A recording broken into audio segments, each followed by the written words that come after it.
Nah, di dalam kehidupan pribadi Soekarno sendiri itu sering dikenal dengan sosok pahlawan, tapi dia juga sering gonta-ganti istri. Jadi istrinya ini antara lain Oeta.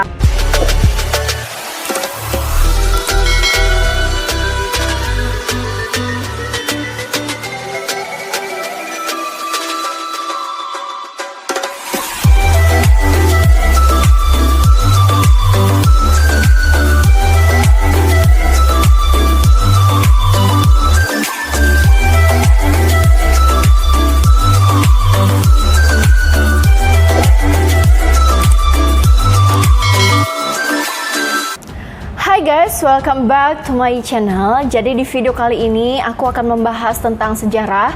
Mungkin zaman-zaman milenial sekarang ini agak susah menerima perkembangan sejarah. Apalagi yang aku tahu banyak banget yang hanya tahu namanya tapi dia nggak tahu fakta-fakta ataupun sejarah-sejarah kehidupan pribadi dari para pahlawan. Dan kali ini aku akan membahas 7 fakta menarik tentang presiden pertama kita yaitu Soekarno yang patut kalian ketahui.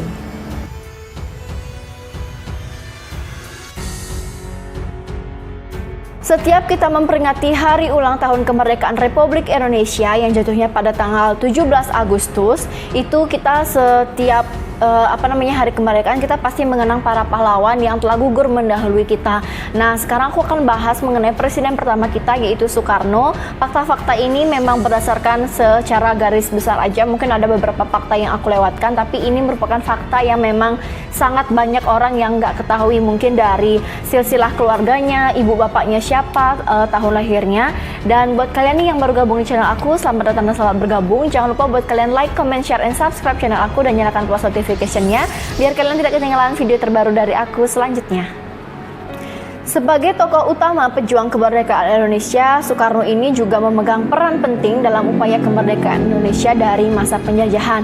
Dia juga merupakan seorang proklamator bersama Bung Hatta pada saat memproklamatorkan kemerdekaannya pada tanggal 17 Agustus 1945. Nah, lalu seperti apa sih sosok Bapak Soekarno ini yang kita kenal biasanya disebut dengan Bung Karno? Simak fakta menarik berikut ini. Fakta yang pertama, namanya pernah dirubah. Nah, Soekarno ini nama yang aslinya itu adalah Kusno, cuman pada saat dia berumur 11 tahun dia mengalami sakit-sakitan, jadi namanya diubah oleh sang ayah menjadi Soekarno. Nah, ayah dan ibunya ini bernama Sukemi Sosrodiharjo dan ibunya ini bernama Ide Ayu Nyoman Rai. Dia pun lahir di Surabaya pada tanggal 6 Juni 1901. Namun di berbagai negara dan Timur Tengah itu nama Soekarno itu sering ditambahkan oleh media-media barat yaitu Ahmad Soekarno gitu, karena mereka sangat asing penyebutan nama itu dengan satu kalimat. Jadi dia itu membuat berita penambahan nama dengan Ahmad Soekarno gitu. Jadi mereka agak merasa asing dengan satu kata atau satu nama. Jadi Soekarno kan mereka asing, jadi ditambahin Ahmad Soekarno. Fakta yang kedua, lulusan teknik sipil. Soekarno ini pertama kali bersekolah di Tulung Agung, sebelumnya akhirnya ia pindah ke Mojokerto mengikuti orang tuanya, dan awalnya ia bersekolah di Eerste Inlandse School sebelum dipindahkan ke University Lager School atau ILS pada Juni 1911. Nah, pada tahun 1919 Soekarno ini menyelesaikan pendidikannya di ILS dan melanjutkan pendidikannya di Hogeberger School HBS di Surabaya, dan ia berhasil diterima berkat bantuan HEOS Cokroaminoto yang merupakan teman ayahnya. Dan setelah lulus dari HBS pada tahun 1921, Soekarno pun melanjutkan pendidikannya di Teknik Hogeschool Bandung, sekarang yaitu ITB, dan mengambil jurusan teknik sipil. Nah, setelah 2 bulan itu ia meninggalkan perkuliahan, akhirnya ia mendaftar kembali pada tahun 1922 dan akhirnya lulus pada tahun 1926. Jadi ia sempat kayak berhenti gitu selama 2 tahun, tapi ia berhasil untuk meluluskan dirinya dari ITB tersebut. Fakta yang ketiga yaitu sepak terjang. Nama Soekarno ini mulai dikenal pada saat ia menjadi anggota Jong Java cabang Surabaya pada tahun 1915. Pada tahun 1926 ia mendirikan Algemeen Studio Club AISC di Bandung. Organisasi ini merupakan cikal bakal Partai Nasional Indonesia atau PNI dan kemudian didirikan pada tahun 1927. Aktivitas ini membuat si Soekarno ini menjadi tangkapan oleh Belanda pada tanggal 29 Desember 1929 di Yogyakarta. Ia kemudian dibebaskan tanggal 31 Desember 1931. Aktivitas politik yang dijalani Soekarno ini banyak sekali membuat ia itu sering diasingkan, bisa diasingkan ke Flores dan diasingkan juga ke Bengkulu. Nah, awal dari kedatangan dia dari perasingan ini merupakan awal dari masa penjajahan Jepang, di mana ia pada saat datang dari pengasingan itu udah mulai-mulainya penjajahan oleh Jepang. Nah, dia pun tidak tinggal diam. Pada saat dia datang dari pengasingan, dia melihat sudah banyak sekali penjajah-penjajahan dan ia pun akhirnya masuk ke BPUPKI, terus ada PPKI dan banyak juga organisasi-organisasi yang ingin dia ikut berkecimpung di sana untuk memperjuangkan kemerdekaan Indonesia.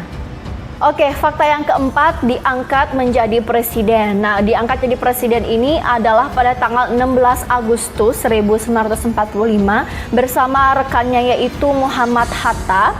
Tapi pada saat itu dibujuklah oleh pemuda di Rengas Dengklok untuk memproklamatorkan kemerdekaan pada tanggal 16. Tapi alasannya si Soekarno ini, ia ingin memproklamatorkan kemerdekaan itu pada tanggal 17 Agustus 1945.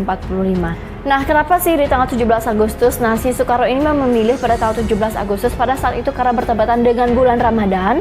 Terus dan pada tanggal 18 Agustus ini PPKI juga mengangkat mereka berdua menjadi presiden. Dan Soekarno dan Hatta ini dikukuhkan juga oleh KNIP. Jadi tanggal 16 dia ingin memproklamatorkan kemerdekaan, tapi tanggal 17 baru dikeluarkan dan akhirnya tanggal 18 itu kayak disahkan seperti itu. Yang kelima, kehidupan pribadi Soekarno. Nah, Soekarno ini juga terkenal sebagai seorang pahlawan, tapi ia juga memiliki istri, sering gonta-ganti istri. Jadi di sini yang pertama ada Oetari, yang kedua ada Inggit Ganarsih, ketiga ada Padmawati, Hartini, Kartini Manopo, Ratna Sari Dewi, Haryati, Yurike Sanger, dan yang terakhir adalah Heldi Jafar. Dari pernikahannya tersebut ia dikaruniai sekitar 11 anak, tapi dari anak-anaknya itu ada juga yang mengikuti jejak sang ayahnya untuk terjun di dunia politik seperti Megawati, dan ada beberapa anak yang pertama itu nggak ikutin jejak bapaknya. Jadi banyak sih anak-anaknya yang ikut terjun di bidang politik sampai sekarang kita ketahui, salah satunya itu Megawati Soekarno Putri. Yang keenam, diperankan banyak aktor. Nah, banyak sekali film-film dokumenter ataupun film-film yang tayang di bioskop untuk menampilkan gimana sih kehidupan Soekarno ini. Para artis pun tidak tinggal diam, ada antara lain Anjasmara, terus ada juga Baim Wong, ada juga Aryo Bayu, dan masih banyak lagi artis-artis yang memang pernah berperan sebagai peran Soekarno. Fakta yang terakhir yaitu fakta yang ketujuh, yaitu kutipan kemerdekaan. Pada masa perjuangan dan kepemimpinannya, Soekarno ini banyak banget mengeluarkan kata-kata yang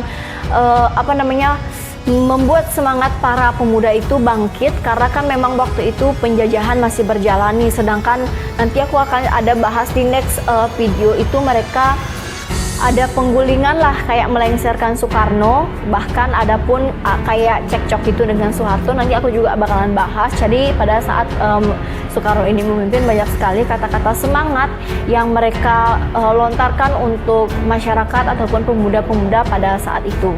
Oke guys, itu dia tadi 7 fakta yang memang kita wajib ketahui sebagai sejarah Indonesia.